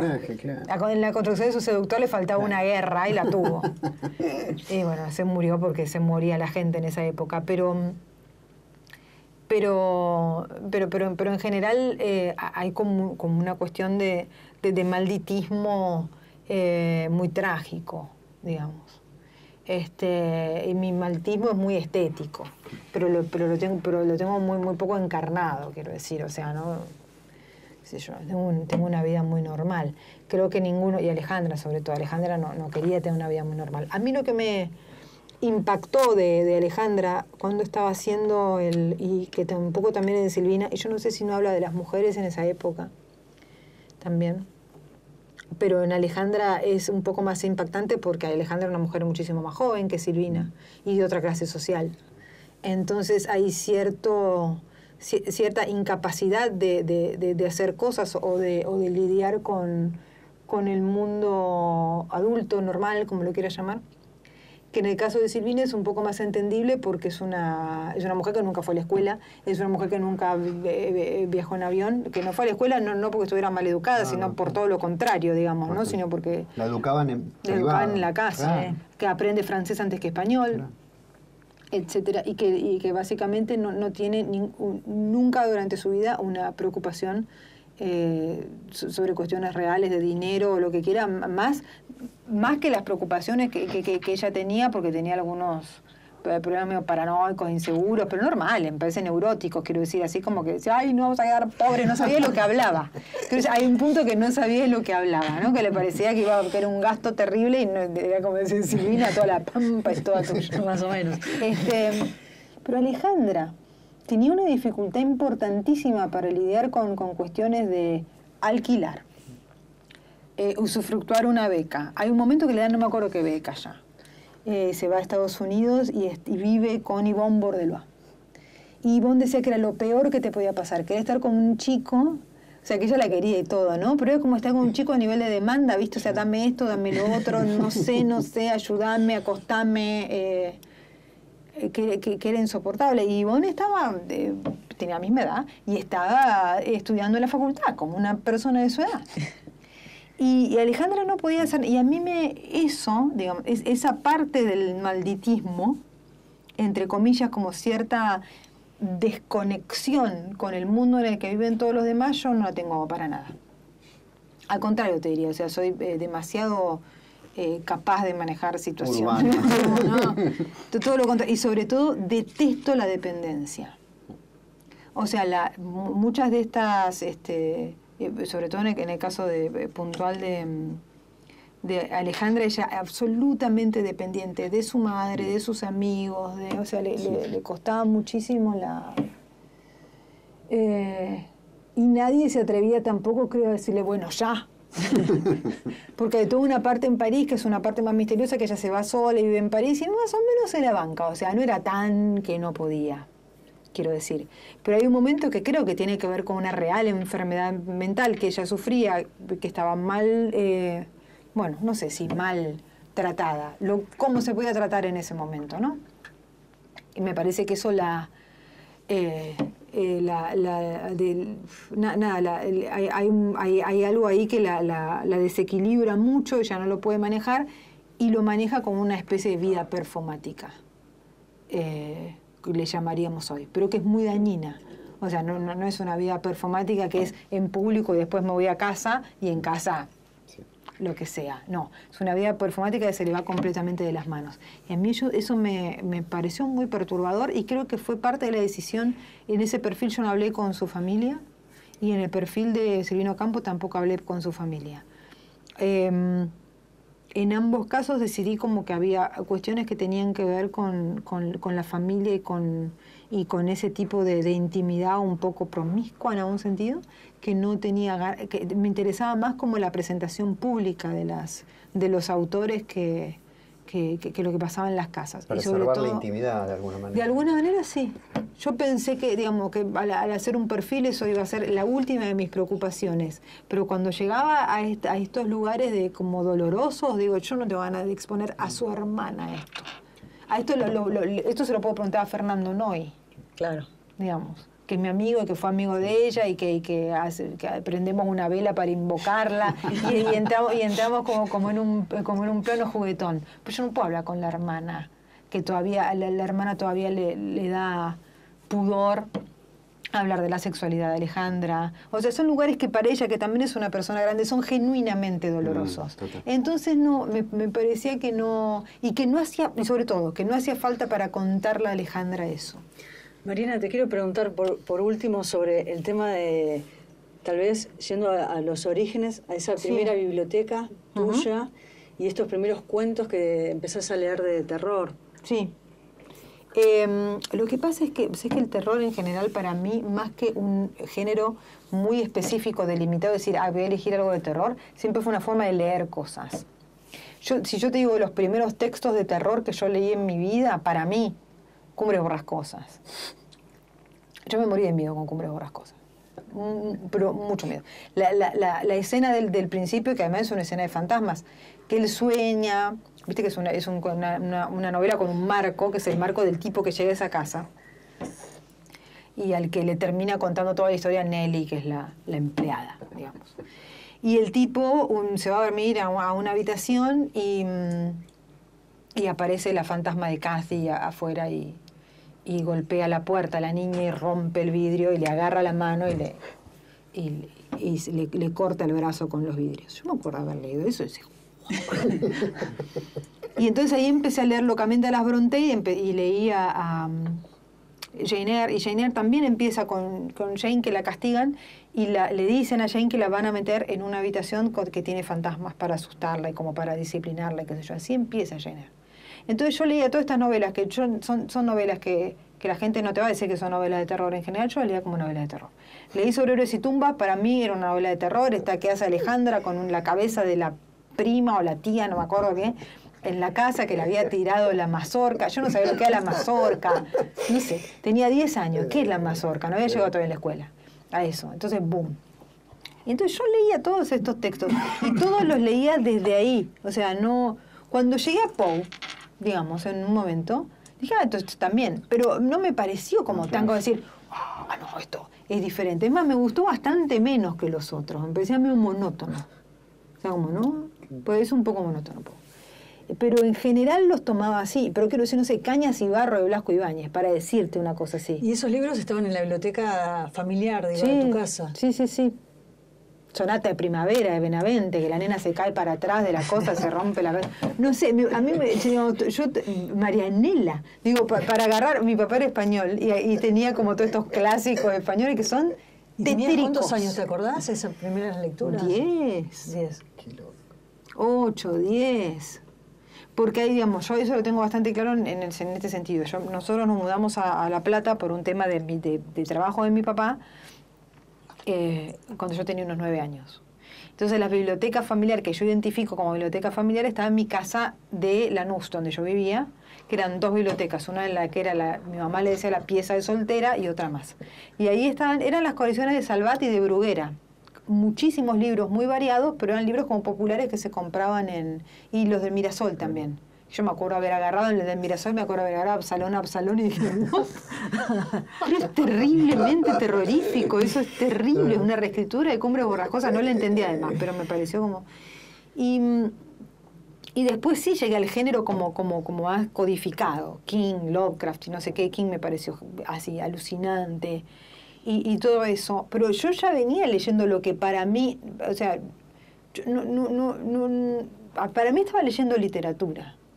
Y lo que a mí me atraía en esa literatura eran esos momentos donde la emoción que me estimulaba era el miedo, o la inquietud, o como lo quieras llamar. Pero digamos, lo que no buscaba ponerle en melodramas el momento del llanto. No, te al otro. Claro, o en, no sé, o cosas estéticas. Yo tengo amigas que incluso se acuerdan de escenas de bailes, por ejemplo, en novelas. No sé, la escena de baile en Mujercitas, por ejemplo, yo la tengo totalmente borrada. Totalmente borrada. No sé lo que me están hablando, o sea, lo repito. Te quiero decir, y seguramente una escena de baile en Mujercitas, porque me lo dijeron 5 o 6 que se lo acuerdan. Yo lo tengo totalmente borrado. Lo que me acuerdo es la muerte de Beth. ¿Por qué? Porque estaba como formateada. Yo no sé desde cuándo. Hace como lector también. Claro. ¿No? Sí. Entonces mi formato era ese. Cuando empecé a leer terror, lo que me pasó fue que encontré como... Lugar, como el lugar donde todo eso que yo venía viendo estaba más claro, y sobre todo donde había otro autor, un par, en algún sentido, que también había leído mismo un poco de la misma manera, me parece. Y que estaba como basándose en eso. Porque el terror no es como la ciencia ficción. La ciencia ficción está muy codificada como género, o sea, y por eso el terror puede atravesar géneros. Claro, sí. No es muy problemático. O sea, vos podés tener algo... Poner esto como terror realista, suponte. Claro. Pero vos podés tener un terror absolutamente fantástico. Podés tener el terror en ciencia ficción. Si querés, Lovecraft es eso. En algún sentido. No es horror cósmico, porque ahora es como que es todo más específico en cómo está. Pero durante un momento, cuando se publicaba en Minotauro, hace muchos años, Lovecraft entraba en la ciencia ficción. Los primeros cuentos de Bradbury, El País de Octubre, que para mí fueron importantísimos, ese primer libro, que es Dark Carnival y otro más, que son los 2 primeros libros de Bradbury, que son todos cuentos de terror. Antes de Crónicas Marcianas. Pero cuando yo leí Crónicas Marcianas, el cuento que más miedo me dio fue La Tercera Expedición, que es un tema de identidad. Viste que ellos llegan a Marte, la expedición llega a Marte y lo que empiezan a ver son sus familiares muertos. Es como una reescritura de Solaris. Pero porque el planeta también les da lo que ellos quieren. Y lo que quieren, en este caso, son sus parientes muertos, y en Solaris también. Pero en Solaris es como en ruso, es más tétrico. Entonces es la mujer suicida, que se suicida todos los días una vez que está ahí. El terror, también pone en escena al otro, no solo la advertencia, la amenaza, pero también el otro. Se puede ir rastreando épocas y figuras claras de cómo se reescribe el vampiro, de acuerdo a los miedos que hay en ese momento y en esa sociedad. Claro. Entonces me parece que ahí también hay esa lectura de la que hablábamos en tu obra también, precisamente. Sí. El terror hace eso, es un género que está totalmente desparramado. Entonces yo elijo trabajarlo más desde el realismo porque a lo mejor es donde se junta más con lo otro que me interesa a mí, que es la cuestión política, la cuestión social, sí. y menos la cuestión más sobrenatural, digamos, que me encanta, pero no me gusta tanto para escribirlo, digamos, ¿no? Porque también cuando uno decide, para mí, reinterpretar un género o traducir un género o como lo quieras llamar un género, también es como qué voy a poner yo en ese género, ¿no? El género está ¿qué vas a decir? Claro. ¿Qué modulación? ¿Qué modulación? Sí, ¿Qué tono? ¿Qué vas a poner en esto? Tenés a Thomas Ligotti que está pensando en lo poshumano y no sé qué.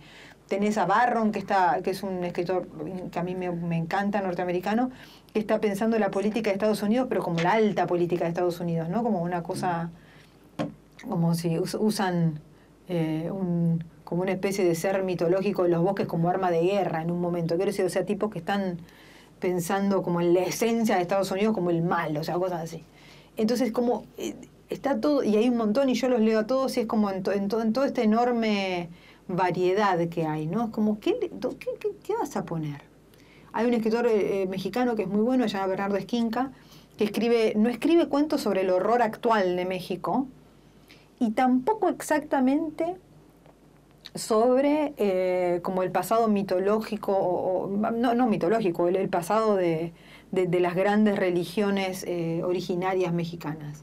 Pero sí tomo un poco de eso, porque todos sus cuentos están en el centro de la Ciudad de México, en el casco histórico, y transcurren todos ahí, y de alguna es como un psicogeógrafo. A mí me hace acordar mucho a los psicogeógrafos ingleses que trabajan con la ciudad y con el paisaje y con las cosas que se van repitiendo en la ciudad, como reverberaciones del presente, que eso es un cuento de fantasmas de alguna manera, ¿no? O sea, como el trauma. Viste que el fantasma lo único que hace es aparecer y contar lo que le pasó una y otra vez, y no hay manera que retorna y que retorna. Vuelve, y no hay manera de calmarlo, digamos, ¿no? No hay manera, en algunos casos lo podés calmar, pero ya lo que es interesante de la evolución del fantasma es que el fantasma en los cuentos más del siglo XVIII, que yo se calmaba cuando señalaba, no sé, me mató, entonces iba preso, claro, y el fantasma desapareció, pero no.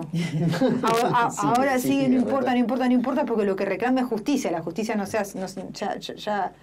ya tendría que haber ocurrido y no ocurrió. La injusticia es el crimen, no es el castigo.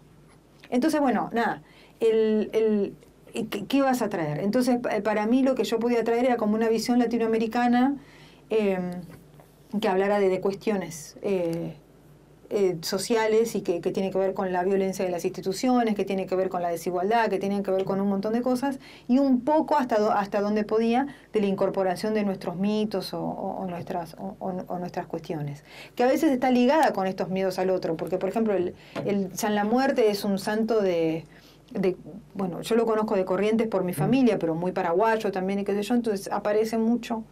Si vas, aparece mucho en los bares donde viven paraguayos y qué sé yo, está como todo muy asociado a una cuestión como del inmigrante, que no es el inmigrante bueno, ¿no? O sea, como que no es el inmigrante europeo con sus cosas, ¿no?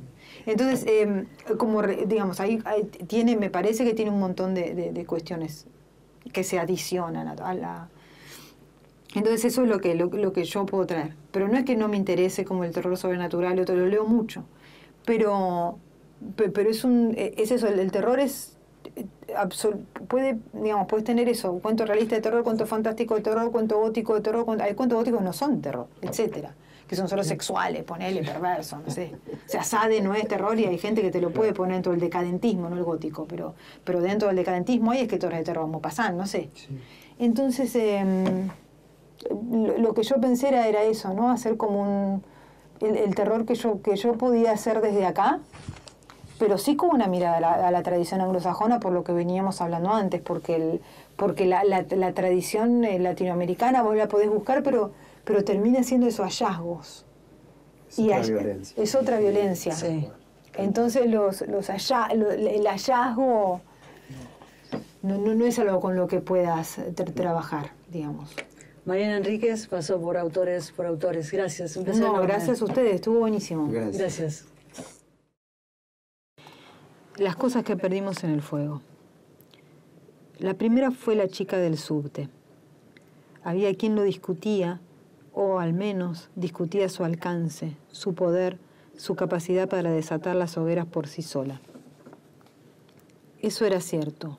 La chica del subte solo predicaba en las 6 líneas de tren subterráneo de la ciudad y nadie la acompañaba. Pero resultaba inolvidable. Tenía la cara y los brazos completamente desfigurados por una quemadura extensa, completa y profunda. Ella explicaba cuánto tiempo le había costado recuperarse, los meses de infecciones, hospital y dolor, con su boca sin labios y una nariz pésimamente reconstruida. Le quedaba un solo ojo, el otro era un hueco de piel, y la cara toda, la cabeza, el cuello, una máscara marrón recorrida por telarañas. En la nuca conservaba un mechón de pelo largo, lo que acrecentaba el efecto máscara. Era la única parte de la cabeza que el fuego no había alcanzado. Tampoco había alcanzado las manos, que eran morenas y siempre estaban un poco sucias de manipular el dinero que mendigaba. Su método era audaz. Subía al vagón y saludaba a los pasajeros con un beso si no eran muchos, si la mayoría viajaba sentada. Algunos apartaban la cara con disgusto, hasta con un grito ahogado. Algunos aceptaban el beso, sintiéndose bien consigo mismos. Algunos apenas dejaban que el asco les erizara la piel de los brazos, y si ella lo notaba en verano, cuando podía verles la piel al aire, acariciaba con los dedos mugrientos los pelitos asustados y sonreía con su boca que era un tajo. Incluso había quienes se bajaban del vagón cuando la veían subir, los que ya conocían el método y no querían el beso de esa cara horrible. La chica del subte, además, se vestía con jeans ajustados, blusas transparentes, incluso sandalias con tacos cuando hacía calor. Llevaba pulseras y cadenitas colgando del cuello. Que su cuerpo fuera sensual resultaba inexplicablemente ofensivo. Cuando pedía dinero lo dejaba muy en claro. No estaba juntando para cirugías plásticas, no tenían sentido, nunca volvería a su cara normal. Lo sabía. Pedía para sus gastos, para el alquiler, la comida. Nadie le daba trabajo con la cara así, ni siquiera en puestos donde no hiciera falta verla. Y siempre, cuando terminaba de contar sus días de hospital, nombraba al hombre que la había quemado. Juan Martín Pozzi, su marido. Llevaba 3 años casada con él. No tenían hijos. Él creía que ella lo engañaba y tenía razón. Estaba por abandonarlo. Para evitar eso, él la arruinó, que no fuera de nadie más entonces. Mientras dormía, le echó alcohol en la cara y le acercó el encendedor. Cuando ella no podía hablar, cuando estaba en el hospital y todos esperaban que muriera, Pozzi dijo que se había quemado sola. Se había derramado el alcohol en medio de una pelea y había querido fumar un cigarrillo todavía mojada. Y le creyeron, sonreía la chica del subte con su boca sin labios, su boca de reptil. Hasta mi papá le creyó. Ni bien pudo hablar en el hospital, contó la verdad. Ahora él estaba preso. Cuando se iba del vagón, la gente no hablaba de la chica quemada, pero el silencio en que quedaba el tren, roto por las sacudidas sobre los rieles, decía: qué asco, qué miedo, no voy a olvidarme más de ella, ¿cómo se puede vivir así? A lo mejor no había sido la chica del subte la desencadenante de todo, pero ella había introducido la idea en su familia, creía Silvina. Fue una tarde de domingo, volvían con su madre del cine, una excursión rara, casi nunca salían juntas. La chica del subte dio sus besos y contó su historia en el vagón.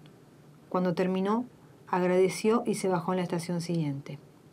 No le siguió a su partida el habitual silencio incómodo y avergonzado.